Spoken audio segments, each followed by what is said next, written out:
होर्मुज में घिरा अमेरिका का 5वां बेड़ा, व्हाइट हाउस में आपातकाल मीटिंग। ईरान युद्ध वाकई में इतना ज्यादा खतरनाक हो चुका है जितना पहले कभी नहीं था। 39 दिन में अमेरिका और इजराइल के तूफानी, खूनी और भीषण हमलों से तबाह ईरान को लेकर दुनिया भर के एक्सपर्ट से ही मानकर चल रहे थे कि ईरान ने अमेरिका और इजराइल के सामने घुटने टेकने शुरू कर दिए हैं। 11 और 12 अप्रैल को इस्लामाबाद में हुई अमेरिका और ईरान की शांति वार्ता के बाद जिस तरह से राष्ट्रपति ट्रंप ईरान को दुनिया भर में बेइज्जत करने में जुटे थे, अब उस ईरान ने ऐसा होर्मुज हमला किया है कि पिछले 18 घंटे से ट्रंप की बोलती बंद हो गई है। हालात ये है कि स्ट्रेट ऑफ होर्मुज में ईरान को घेरने के लिए अमेरिका के 5वें बेड़े के जिन 16 युद्धपोतों को लगाया हुआ था वो पूरी तरह से ईरान के टारगेट पर आ चुके हैं। खबर तो यहाँ तक है कि अमेरिका के खुफिया विभाग ने ये दावा किया है कि लगभग 40 दिन के हमलों के बावजूद ईरान के 60% मिसाइल लॉन्चर अभी भी बचे हुए हैं, जिसके दम पर ईरान एक बार फिर से अमेरिका और इजरायली अड्डों पर हमला करने जा रहा है। इधर इजराइल के प्रधानमंत्री नेतन्याहू ने एक ऐसा बयान दिया है जो सुनकर दुनिया हैरान रह गई है। नेतन्याहू ने दावा किया कि अगर हम ईरान पर इस वक्त हमला नहीं करते तो ईरान परमाणु बम बना लेता और इजराइल का वजूद मिटा देता।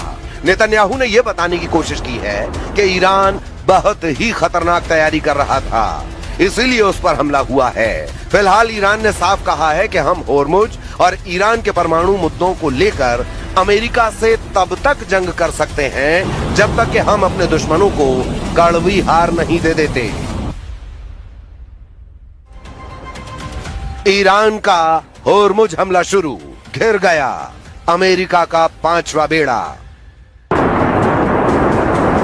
ताजा रिपोर्ट्स के अनुसार ईरान की रिवॉल्यूशनरी गार्ड्स यानी IRGC ने होर्मुज को फिर से पूरी तरह कंट्रोल में कर लिया है। ईरान ने धमकी देते हुए कहा कि जब तक अमेरिका ईरानी बंदरगाहों की नौसैनिक नाकेबंदी नहीं हटाता तब तक कोई भी जहाज यहाँ से गुजर नहीं पाएगा। इस वक्त अमेरिकी नौसेना के 5वें बेड़े ने ईरान के खिलाफ समंदर में 3 घेरे बना दिए हैं ताकि ईरान को घुटनों पर लाया जा सके। लेकिन ईरान ने अब ऐसा पलटवार किया है जिसकी कल्पना अमेरिका ने नहीं की थी। अमेरिकी नौसेना के 5वें बेड़े यानी 5th फ्लीट ने 13 अप्रैल 2026 से ईरान के प्रमुख बंदरगाहों जैसे बंदर अब्बास, चाबहार और बुशहर की जो घेराबंदी शुरू की थी, अमेरिका ने ईरान के तटों को 3 स्तरों में बांटा है ताकि कोई भी ईरानी जहाज बाहर न निकल सके। पहली परत आउटर रिंग, विमान वाहक पोत USS अब्राहम लिंकन और उसके स्ट्राइक ग्रुप के युद्धपोत जो लंबी दूरी की मिसाइलों और विमानों से निगरानी कर रहे हैं। दूसरी परत मिडिल रिंग, अर्ली बर्ग क्लास के गाइडेड मिसाइल डिस्ट्रॉयर्स जो किसी भी संदिग्ध हलचल को रोकने के लिए तैनात हैं। तीसरी परत कोस्टल रिंग, मानव रहित समुद्री ड्रोन और छोटे पेट्रोल वेसल्स जो सीधे ईरान के बंदरगाहों के मुहाने पर नजर रखे हुए हैं। अब ईरान ने घेराबंदी को तोड़ने के लिए अपनी पारंपरिक नौसेना के बजाय असममित रणनीति का इस्तेमाल शुरू कर दिया है। ईरान ने इस अभेद्य घेरे को तोड़ने के लिए हमले के लिए मास्टर स्ट्रोक प्लान बना लिया है। मच्छर बेड़ा, ईरान के पास हजारों की संख्या में छोटी, तेज और फुर्तीली नावें हैं। ये नावें रडार की पकड़ में नहीं आती और चट्टानी गुफाओं में छिपी रहती हैं। ये एक साथ झुंड में हमला करके अमेरिकी युद्धपोतों को उलझाने की ताकत रखती हैं। कामिकेज और मरीन ड्रोन्स, ईरान ने शाहिद जैसे आत्मघाती ड्रोन्स और पानी के नीचे चलने वाले मरीन ड्रोन्स का इस्तेमाल शुरू किया है जो सीधे युद्धपोतों के सबसे कमजोर हिस्से जैसे प्रोपेलर या हल से टकराकर उन्हें नुकसान पहुंचा सकते हैं। क्रूज और बैलिस्टिक मिसाइलें, खुफिया रिपोर्टों ISW के मुताबिक ईरान ने हाल ही में अपने मिसाइल साल्वों में क्रूज मिसाइलों की संख्या बढ़ाई है। हज कासम जैसी मिसाइलें जिनकी रेंज 1400 किलोमीटर है, गहरे समुद्र में खड़े अमेरिकी बेड़े को निशाना बना सकती हैं। स्मार्ट माइंस, ईरान ने होर्मुज में ऐसी माइंस बिछाई हैं जो केवल खास तरह के इंजनों की आवाज सुनकर फटती हैं। दावों के मुताबिक अमेरिकी सेंट्रल कमांड यानी सेंटकॉम ने जो 16 युद्धपोत ईरान को घेरने में लगाए वो अब ईरान के टारगेट पर आ चुके हैं और अब इसीलिए सिचुएशन रूम में ट्रंप ने टॉप कमांडर और जनरलों के साथ मीटिंग की है जिसमें ईरान पर बड़े हमले की तैयारी हो रही है। 60% मिसाइल लॉन्चर से हमले को तैयार ईरान।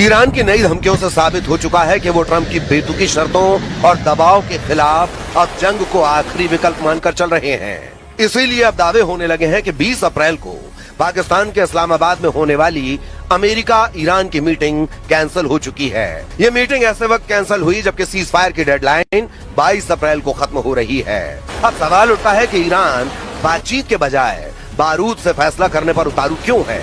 इसके पीछे की सबसे बड़ी वजह यह है कि ईरान के मिसाइल बंकरों और पहाड़ियों पर अभी भी इतने ज्यादा घातक और भारी मात्रा में हथियार मौजूद हैं जो अमेरिका और इजराइल को कड़ी टक्कर दे सकते हैं।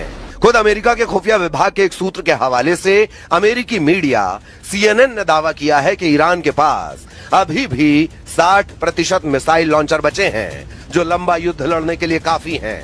ईरान ने अमेरिका इजराइल के साथ 2 हफ्तों के युद्ध विराम के दौरान युद्ध के अगले फेज की जमकर तैयारी की है। इन 2 हफ्तों के दौरान ईरानी सेना एक बार फिर से अपनी शक्ति को संभाल रही है। जरा देखिए पूरी खबर। सैन्य एक्सपर्ट्स का मानना है कि ईरान के पास 1 महीने से ज्यादा और लड़ाई करने की क्षमता मौजूद है। हालांकि अधिकारियों का यह भी कहना है कि ईरान के हथियारों के जखीरे का सही आकार अभी भी साफ नहीं है। इंटेलिजेंस के आकलन से उसकी बची हुई क्षमताओं का सिर्फ मोटा मोटा अंदाजा ही मिलता है। न्यूयॉर्क टाइम्स और CNN की एक रिपोर्ट में अमेरिकी सेना और खुफिया अधिकारियों के अनुमानों के मुताबिक ईरान के पास अभी भी अपने हमलावर ड्रोनों का लगभग 40% और मिसाइल लॉन्चर्स का 60% से ज्यादा जखीरा बचा हुआ है, जिसका इस्तेमाल ईरान हॉर्मुज में अमेरिकी युद्धपोतों के खिलाफ कर सकता है। या फिर अगर युद्ध विराम के बाद फिर से तनाव भड़कता है तो इन हथियारों का इस्तेमाल किया जाएगा। डोनाल्ड ट्रंप की धमकियों के बीच ईरान ने चेतावनी दी है, हम पूरी तरह से तैयार हैं। अगर वे जरा सी भी गलती करते हैं तो हम पूरी ताकत से जवाब देंगे। ईरानी संसद के स्पीकर गालिबाफ ने अमेरिका को खतरनाक अंजाम भुगतने की चेतावनी दी है। अमेरिकी सेना और खुफिया अधिकारियों का अनुमान है कि करीब 40 दिनों तक चले युद्ध के बाद भी ईरान के पास अभी भी अपने जखीरे का लगभग 40% हिस्सा बचा हुआ है और ये ड्रोन एक शक्तिशाली डेटरेंट साबित हो रहे हैं। कुछ अमेरिकी अनुमानों के मुताबिक ईरान उन मिसाइल लॉन्चरों को मलबों से निकाल रहा है जो अमेरिका इजराइल के हमलों में तबाह हो गए थे। उन जगहों की तेजी से खुदाई की जा रही है। जब ये काम हो जाएंगे तो ईरान के मिसाइल लॉन्चरों का जखीरा करीब 70% तक पहुंच जाएगा। यानी युद्ध से पहले ईरान के पास जितने मिसाइल लॉन्चर थे उसका 70% हिस्सा उसके पास 40 दिनों के युद्ध के बाद भी रहेगा। ईरान के पास मिसाइलों की भी काफी क्षमताएं अभी भी मौजूद हैं। संघर्ष विराम के समय उसने लगभग 100 ऐसे सिस्टम बरामद किए जिन्हें गुफाओं और बंकरों में छिपा कर रखा गया था, जिससे उसके चालू लॉन्चरों की संख्या बढ़कर युद्ध पूर्व के स्तर लगभग 60% तक पहुंच गई है। रूस के पूर्व राष्ट्रपति और देश की सुरक्षा परिषद के उपाध्यक्ष दिमित्री मेदवेदेव ने पिछले हफ्ते सोशल मीडिया पर लिखा, ये साफ नहीं है कि वॉशिंगटन और तेहरान के बीच का संघर्ष विराम किस तरह आगे बढ़ेगा, लेकिन एक बात तय है, ईरान ने अपने परमाणु हथियारों का परीक्षण कर लिया है। इसे हॉर्मुज स्ट्रेट कहा जाता है। इसकी क्षमता असीमित है।